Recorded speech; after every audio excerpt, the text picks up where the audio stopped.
दोस्तों कहते हैं पुरुष को भगवान ने कर्म दिया है और स्त्री को भाग्य का रूप दिया है। जब दोनों मिलकर जीवन का सफर तय करते हैं तो रिश्ते का किला मजबूत होता है, लेकिन जब इस संतुलन में दरार पड़ती है तो रिश्ता टूटने की कगार पर आ जाता है। आपको बता दें, आज हम बात करेंगे बॉलीवुड के मशहूर हीरो गोविंदा और उनकी पत्नी सुनीता आहूजा की ज़िंदगी की एक ऐसी शादी की जो 40 साल से ज़्यादा पुरानी है। आप जानते ही होंगे, लेकिन हाल ही में तलाक की खबरों ने सबको चौंका दिया है। जी हाँ, गोविंदा और सुनीता की मुलाकात किसी फिल्म सेट पर नहीं बल्कि घर के माहौल में हुई थी। सुनीता गोविंदा की बहन की ननंद थी, यानी रिश्ता पहले से ही पारिवारिक था। उम्र में सुनीता गोविंदा से छोटी थी, लेकिन दोनों की दोस्ती जल्दी प्यार में बदल गई। सुनीता को गोविंदा का सीधा साधा स्वभाव और पारिवारिक अंदाज भा गया था, लेकिन यह रिश्ता इतना आसान नहीं था।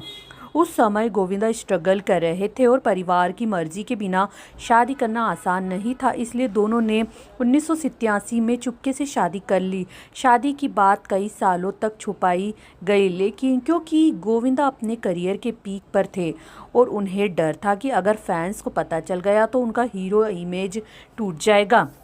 आपको बता दें, शादी के बाद धीरे धीरे सुनीता घर की जिम्मेदारियों में रम गई। गोविंदा करियर पर फोकस करते रहे और 90s में सुपरस्टार बन गए। Coolie number 1, hero number 1, Raja Babu जैसी हिट फिल्मों ने गोविंदा को कॉमेडी किंग बना दिया, लेकिन इस बीच सुनीता ने हमेशा घर और बच्चों को प्राथमिकता दी है। उन्होंने खुद कभी फिल्मों में आने की कोशिश नहीं की, बल्कि गोविंदा के करियर को सपोर्ट किया है, इसलिए सुनीता को लोग घर की लक्ष्मी कहते हैं। आपको बता दें, जब गोविंदा सुपरस्टार बने तो उनके लिंकअप्स की खबरें भी आने लगी थी। उनका नाम नीलम से जुड़ा, फिर बाद में रानी मुखर्जी के साथ भी अफवाहें उड़ने लगी थी। कहा जाता है कि सुनीता और गोविंदा के रिश्ते में उस वक्त सबसे ज़्यादा तनाव आया था। सुनीता ने एक इंटरव्यू में कहा था, रिश्ते में उतार चढ़ाव आते हैं, लेकिन मैंने हमेशा परिवार को बचाने की कोशिश की है। गोविंदा के साथ रहना आसान नहीं था, लेकिन मैंने उन्हें इसलिए चुना क्योंकि उनमें धर्मेंद्र जैसा व्यक्तित्व देखा था। इस पर मैंने एक अभी हाल ही में और वीडियो बनाया है, आप जाकर के देख सकते हैं। गोविंदा और सुनीता जी पर उनकी जानकारी मैंने उस वीडियो में दी है। तलाक से लेकर और भी कई तरह की उसमें जानकारी है, आप जाकर देखिए वीडियो में। आगे बात करते हैं। इन अफवाहों के बावजूद सुनीता ने रिश्ता नहीं तोड़ा है। उन्होंने बच्चों के लिए और परिवार की इज्जत के लिए चुप्पी साध ली थी। हाल ही में मीडिया रिपोर्ट्स ने दावा किया कि सुनीता आहूजा ने गोविंदा से तलाक की अर्जी दायर कर दी है। रिपोर्ट्स में यहाँ तक कहा गया है कि सुनीता ने कोर्ट में गंभीर आरोप लगाए हैं और अब वहाँ अलग रहना चाहती है, लेकिन इन अफवाहों ने फैंस को हिला दिया है। आखिर 40 साल का साथ ऐसे कैसे टूट सकता है। इस बीच गोविंदा का बयान सामने आया। उन्होंने क्या कहा, देखिए। मैंने हमेशा कर्म किया है और परिवार को अपना धर्म माना है। तलाक की बातें सिर्फ अफवाह है। मेरे लिए सुनीता सिर्फ पत्नी ही नहीं बल्कि मेरे जीवन की लक्ष्मी है। हमारे बीच मतभेद हो सकते हैं, लेकिन रिश्ता टूटने जैसा कभी नहीं। इस बयान ने फैंस को राहत दी है। वहीं सुनीता ने भी पहले कहा था कि हम दोनों के बीच झगड़े होते हैं, लेकिन ये हमारे निजी मामले हैं। शादी इतनी आसानी से नहीं टूटती है।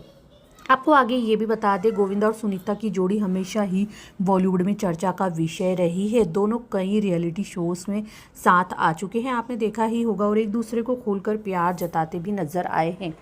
जी बिल्कुल, लेकिन सच में ये भी है कि इतने लंबे रिश्ते में मतभेद और दूरियां आना स्वाभाविक है। सोशल मीडिया पर तलाक की खबरें भले ही वायरल हो, लेकिन असलियत शायद इससे अलग है। खुद गोविंदा ने कहा था, असली रिश्ते अफवाहों से नहीं टूटते हैं। तो दोस्तों, गोविंदा और सुनीता की कहानी हमें यही सिखाती है कि शादी सिर्फ प्यार का नाम नहीं है, बल्कि कर्म और भाग्य के संतुलन का नाम है। पुरुष का धर्म है कर्म करना और स्त्री का धर्म है परिवार को संवारना। जब दोनों एक दूसरे का हाथ थामे रहते हैं तो रिश्ता हर तूफान से मजबूत बनकर निकलता है। आज भी गोविंदा और सुनीता की जोड़ी लोगों के लिए मिसाल है, और शायद इसलिए ही तलाक की अफवाहें उठने के बावजूद फैंस यही दुआ करते हैं कि ये जोड़ी हमेशा साथ रहे। अगर आपको ये वीडियो पसंद आया हो तो लाइक और शेयर ज़रूर करें। कमेंट्स में बताइए आपको क्या लगता है, क्या गोविंदा और सुनीता की जोड़ी हमेशा साथ रहेगी।